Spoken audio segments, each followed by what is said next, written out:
नमस्ते।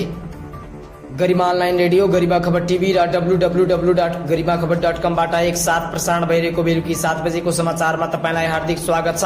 खबरसँगै उपस्थित भएको छु म आशिष कुमार चौरसिया र माधुना थैजन। खबर सुरु गरौँ प्रमुख खबरका शीर्षकहरूबाट। कपिल वस्तुमा 218 बोरा भारतीय युरिया मल बरामद। मुनिबाट पानी जहाज चलाउन मिल्ने गरी डिजाइन गरियो नारायणी बन्ने पुल।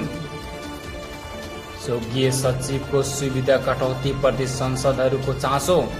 जेनजी आन्दोलनबाट क्षतिग्रस्त संरचनाको 2 महिनापछि पुनः निर्माण सुरु।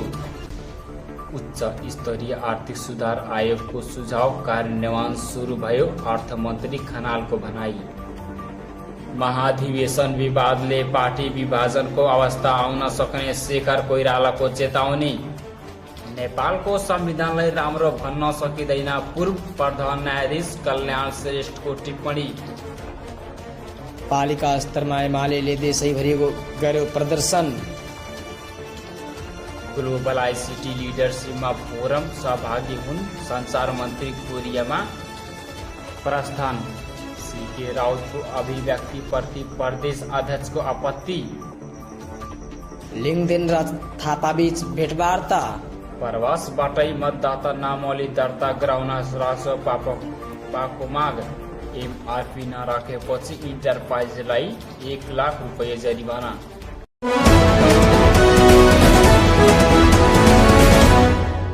कपिल वस्तुमा 218 बोरा भारतीय युरिया मल बरामद गरिएको छ। जिल्लाको यशोधरा गाउँपालिका 7 मर्यादपुर सीमानाका पश्चिमपट्टि रहेको एक बगैँचाबाट 218 बोरा भारतीय युरिया मल बरामद गरिएको हो। विशेष सूचनाको आधारमा सुठौली भन्सार कार्यालय र सशस्त्र प्रहरी बल बीओपी डाङ्गरीको संयुक्त टोलीले अवैध रूपमा भित्रिएको सो मल भेला पारेको हो। बगैँचामा बेवारिस अवस्थामा लुकाई छिपाई राखिएको युरिया मललाई बरामद गरिएको मललाई आवश्यक कारवाही लागि भन्सार कार्यालय लागिएको भन्सार कार्यालय प्रमुख किरण विष्टले जानकारी दिनुभएको छ।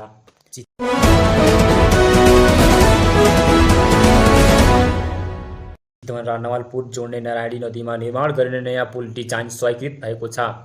सडक विभागको पुल महाशाखाले केवल स्ट्यान्ड डिजाइनमा निर्माण हुने उक्त पुलको डिजाइनलाई स्वीकृति दिएको छ। 200 वर्षमा टिक्ने र ठुलो बढी तथा पानी जहाज सञ्चालनमा समेत ध्यानमा राखी डिजाइन गरिएको यो पुलको निर्माण मङ्सिरदेखि सुरु हुने महाशाखाको इन्जिनियर अमित कुमार शर्मा जानकारी दिनुभएको छ।